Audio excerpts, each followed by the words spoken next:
A petite blonde, a dedicated mother, a daughter, a sister, and a friend. A fabulous cook, and a woman not afraid to do laundry, although her marriage was to a former NFL star that had allowed her to hire whoever she needed if she wanted. A dark-haired 25-year-old waiter, former model, an entrepreneurial dreamer, and a bystander in the wrong place at the wrong time. These two casual friends, yards apart, left in puddles of blood for hours outside a Brentwood, California condo. The male was hit in the head with blunt force, then forcibly hit 20 times. Both the male and female stabbed so excessively, 37 to 40 times in total, that many major organs were ripped apart. The woman even had her neck slit so severely that it nearly decapitated her. All of this happened while the bathtub was full of water with lit candles nearby. A tub of ice cream sat on the banister railing, and the dedicated mother's two children slept upstairs. Who were these individuals? Nicole Brown Simpson and Ron Goldman. The suspect of the grisly murders? No other than one of Southern California's most lovable individuals, Pro Football Hall of Fame running back and celebrity, O.J. Simpson, also known as The Juice. Before we get to the content, guys, I implore you to please leave a like and turn on our notifications for this channel, because there's a 100% chance that this video will be demonetized, which I don't really care about financially, but if your video gets demonetized, then you're not going to get the alerts for my videos and my content, and all I really care about is you guys being able to watch the content, so just make sure you hit that bell and enjoy this video. Break!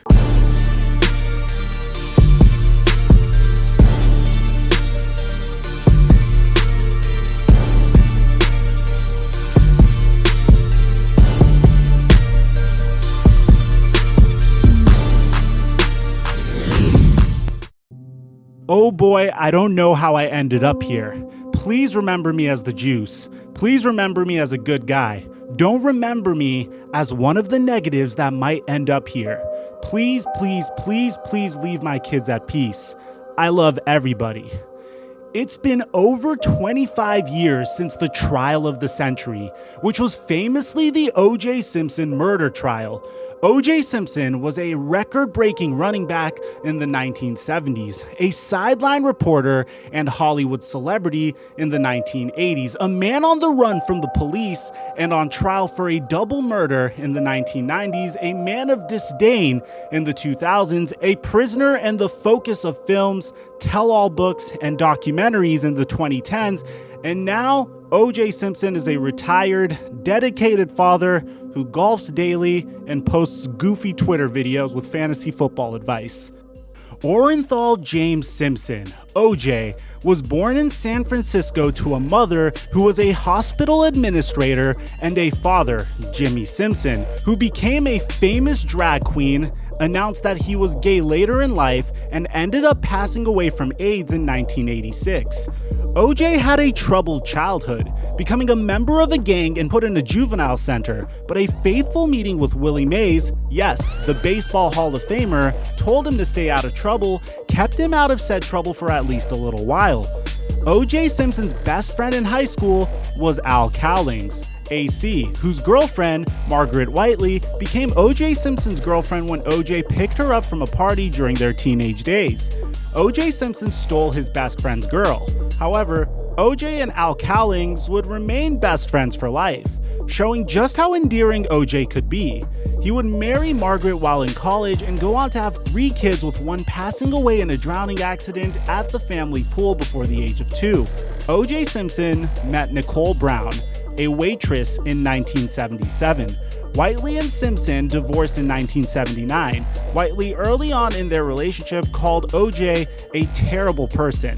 However, down the road, she would defend his innocence. But between O.J. Simpson's murder and O.J. Simpson's NFL career, there's a lot to cover, so I'm gonna need a little bit of extra help for this one. So please welcome one of the most legendary NFL YouTubers of all time, KTO Although Simpson was an incredible high school football player, bad grades kept him from receiving any scholarship offers, so he wouldn't play junior college football at the City College of San Francisco.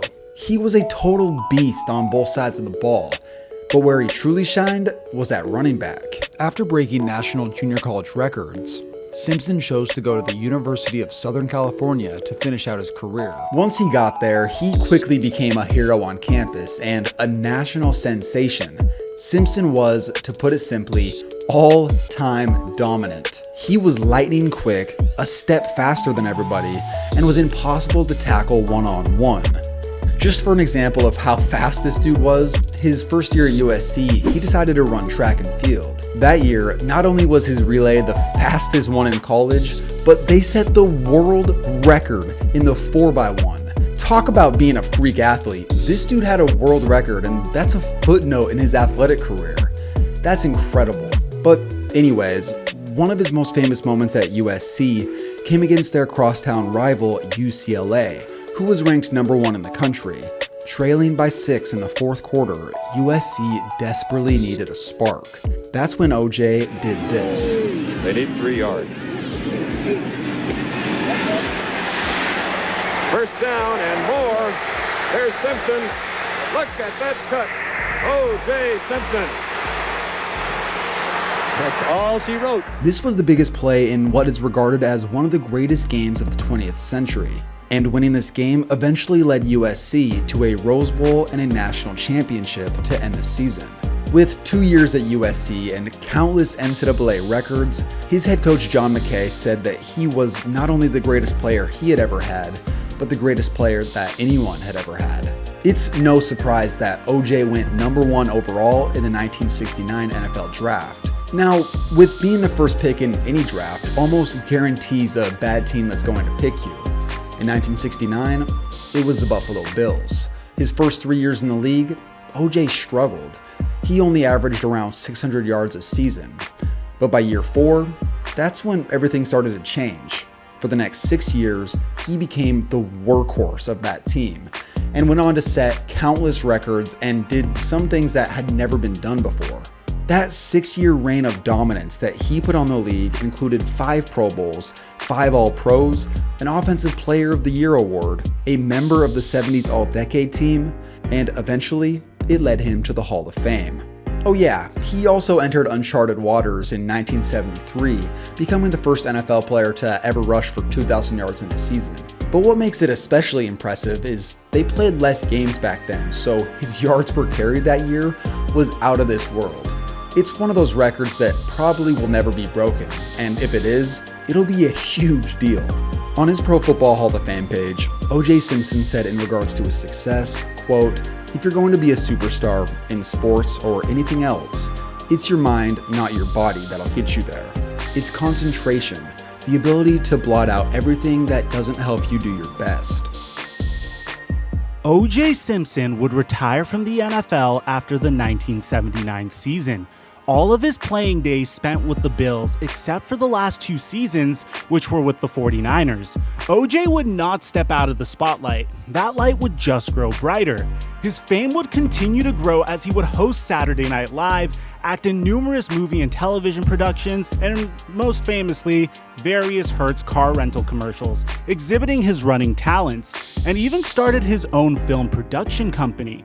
OJ was featured as a commentator for Monday Night Football and the NFL on NBC. In the mid-1980s, OJ Simpson was the it man of television. He became a household name and revered in almost any setting.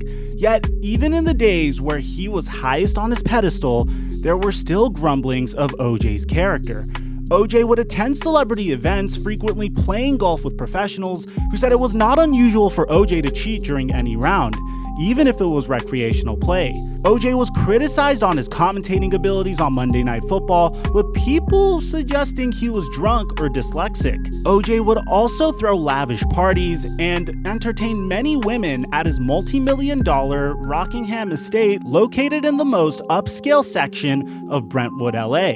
During his reign of being a Hollywood celebrity and noted sportscaster in 1985, O.J. Simpson married that nightclub waitress that he had met in 1979, named Nicole Brown. After the birth of 2 children and a tumultuous marriage in which Nicole accused O.J. of physical violence in the form of spousal abuse in 1989, the pair divorced in 1992. After pleading no contest to the abuse charges, he was placed on probation for 2 years, ordered to undergo psychiatric counseling and perform community service. There were many people aware of the abuse. In fact, Kris Jenner, in her 2011 memoir, Kris Jenner and All Things Kardashian, said Nicole had been beaten up by O.J., and she had been keeping this physical proof in the form of photographs and, it would turn out, other evidence, in which she had documented 17 years of abuse. Nicole really wanted someone close to her to know what was going on so that somebody, namely me, could be a witness. O.J. remained in the limelight even through the abuse charges and a high-profile divorce. And that light would be blinding, but shortly it would be paired with a dark cloud that would hang over his head for the rest of his life. June 12, 1994, Nicole Simpson, her children, Nicole's parents, her siblings, and her nieces and nephews, a party of 10, dined at Mezzaluna, a little Italian trattoria in Brentwood, Los Angeles. It was a celebration following Nicole's daughter's dance recital, a dance recital in which O.J. had attended, as well commenting that Nicole was wearing too tight of a dress for the occasion. Following dinner, Nicole's mother realized she had left her glasses at the table, and a waiter who was an acquaintance of Nicole, named Ron Goldman, offered to go to Nicole's house to return the glasses. At 10:15 p.m., neighbors of Nicole Simpson hear a dog barking frantically, and about an hour later, one of those neighbors who had taken in Nicole Simpson's now loose dog notices red on the dog's paws and legs. At 10:25, a limo driver waits outside O.J. Simpson's Rockingham estate to take O.J. to the airport. At 11:01 p.m., the driver sees O.J. exit his house, and a few minutes later, they are en route to LAX. At 11:45 p.m., O.J. is sitting on a plane departing on a flight to Chicago. At midnight, neighbors take Nicole's dog on a walk, with the dog leading them at 12:10 p.m. to 2 bodies. A man is slumped over a gate, and a woman is disheveled on the steps with her neck wide open in front of Nicole Brown Simpson's home. Blood is everywhere as the man has been stabbed 25 times, and the woman 12 times. O.J. Simpson lived 6 minutes from Nicole Brown Simpson, and at 4:30 a.m. in the morning, the police began searching for O.J., but he has checked into a Chicago hotel. While searching for him, they come to find O.J.'s white Bronco. Yes, that Bronco, stained with blood, and inside they find a single bloody glove that, when paired up with a glove found near Ron Goldman's body at the crime scene, makes a pair. The police return to O.J. Simpson's mansion at 10:45 a.m. with a search warrant in hand to find more blood inside. At noon, O.J. returns to LA being notified of the murders, and he is immediately placed in handcuffs and taken in for questioning. He is released a few hours later. Robert Shapiro is contacted on Simpson's behalf and asked to become his defense counsel. On June 14, Shapiro arranges for Simpson to take a lie detector test in which he bombs, registering a -24. The result of the lie detector test remained hidden for years after the trial. On June 16th, Nicole Brown Simpson's funeral is held and O.J. attends. Surprisingly, there is an open casket at her service. In a New York Times bestseller by Sheila Weller, Raging Heart, the intimate story of the tragic marriage of O.J. and Nicole Brown Simpson, which was written in 2006, it reads, "The Brown family had selected a long-sleeved, high-necked, loose-flowing black dress for Nicole. The choice was dictated not just by the wounds it had to hide, but by the buttresses required to hold her head upon her body. Literally, Nicole's head had been almost decapitated from her body, in which she had to be dressed in a special outfit at her funeral in order for her family to have an open casket." On June 17th, O.J. Simpson is at Bob Kardashian's house. Yes, that Kardashian, and is told that he must surrender to authorities by 11 that morning. O.J. threatens to end his life inside Kardashian's home. In fact, he had been staying in Kim's room. Yes, that Kim. Bob Kardashian told ABC News that he found Simpson sitting there with a gun and his pictures of his kids and Nicole. Kardashian also remembered Simpson telling him, "I'm gonna kill myself in this room." And I said, "You can't." I said, "This is my daughter's bedroom." Kardashian said in recorded interviews before his death in 2003 that he told OJ, "I can't have my little girl in this bedroom, and every time I come in here, I'm gonna see your body." As we all know today, OJ Simpson did not end his life, and he didn't surrender to the authorities that morning either. What he did was fled in his white Ford Bronco with his friend Al Cowlings driving. So begun the most famous Bronco ride in the history of television. On June 17, 1997, in the evening, the police pursued O.J. Simpson in a 35-mile-an-hour caravan down an empty LA freeway as he rode in the back seat with a gun pressed up to his own head. For almost 2 hours, starting at 6:45 p.m., the chase was featured on national television and live on most major networks, even interrupting an NBA Finals basketball game. Could you think about that for a second? Stock market executives at dinner in New York City were watching. Celebrities and sports figures in LA were watching. In fact, 97 million viewers nationwide tuned in. It was a record-breaking amount of people. To compare, the Super Bowl that year only had 90 million viewers. And in LA, people were gathered on overpasses, waving, shouting things like "the juice is loose," holding signs, making the police chase looking almost like a celebrity parade. The sky was filled with television helicopters following one single white Bronco. In that infamous white Bronco, O.J. Simpson had with him a stash of clothes, a passport, a fake mustache/beard, $8,000 in cash, and a loaded gun. This innocent man was ready to flee the country. Several press conferences took place around the chase, including from the LAPD, the district attorney, and Bob Shapiro, OJ's attorney, in which Bob Kardashian, friend and supporting attorney, read OJ's suicide letter to the press and public just moments before the Bronco chase begun. To whom it may concern. First, everyone understand I had nothing to do with Nicole's murder. I loved her, always have, and always will. If we had a problem, it's because I loved her so much. Recently, we came to the understanding that for now, we were not right for each other, at least for now. Despite our love, we were different, and that's why we mutually agreed to go our separate ways. It was tough splitting for a second time, but we both knew it was for the best. Unlike what has been written in the press, Nicole and I had a great relationship for most of our lives together. Like all long-term relationships, we had a few downs and ups. I took the heat New Year's 1989 because that's what I was supposed to do. I did not plead no contest for any other reason but to protect our privacy. But I can't believe what is being said. Most of it is totally made up. I know you have a job to do, but as a last wish, please, please, please, leave my children in peace. Their lives will be tough enough. I think of my life and feel I've done most of the right things. So why do I end up like this? I can't go on. No matter what the outcome, people will look and point. I can't take that. I can't subject my children to that. This way, they can move on and go on with their lives. Please, if I've done anything worthwhile in my life, let my kids live in peace from you, the press. My mama taught me to do unto others. I treated people the way I wanted to be treated. I've always tried to be up and helpful. So why is this happening? I'm sorry for the Goldman family.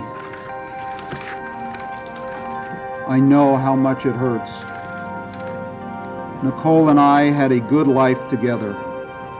All this press talk about a rocky relationship was no more than that, than no more than what every long-term relationship experiences. All her friends will confirm that I have been totally loving and understanding of what she's been going through. At times, I have felt like a battered husband or boyfriend, but I loved her. Make that clear to everyone. Don't feel sorry for me. I've had a great life, great friends. Please think of the real OJ and not this lost person. Thanks for making my life special. I hope I helped yours. Peace and love, OJ. After the slow chase, 2 hours later, the Bronco pulls back into O.J. Simpson's home, where he said he wanted to return to see his mother, and after another hour of discussions with authorities, he finally surrenders to the authorities. On July 8th, the preliminary hearing, which lasts 6 days, ends with the judge ruling there is sufficient evidence for O.J. Simpson to stand trial on 2 counts of first-degree murder. On July 22nd, O.J. Simpson pleads not guilty. In November, the jury is selected: 8 black jurors, 1 Hispanic and 1 white, and 2 of mixed races, 8 women and 4 men. On July 25th, 1995, the trial begins. Just 2 days later, OJ's book, I Want to Tell You, is published, where he shares 108 letters of more than 3,000 he had received while sitting in jail awaiting his trial. The goal of the book was to raise funds for his defense expenses. More than 500,000 copies were sold. The trial continues on and is nicknamed the Trial of the Century. Johnny Cochran is the defensive quarterback for OJ. His offensive strategy was making the case about racism from the LAPD. They were very strategic in their details, even walking the jury through OJ's Rockingham home in February, where Cochran's team had replaced the photos of OJ with white friends that were on the wall to photos of OJ posing with black friends, replacing just about every photo all the way up to the large winding staircase. The trial, as many are familiar with, was notoriously long. Some highlights: on May 10th, the DNA of blood was presented. 61 drops at the crime scene, and other places such as OJ's home is shown that 1 in 170 million people would have the genetic makeup of that blood, including OJ Simpson.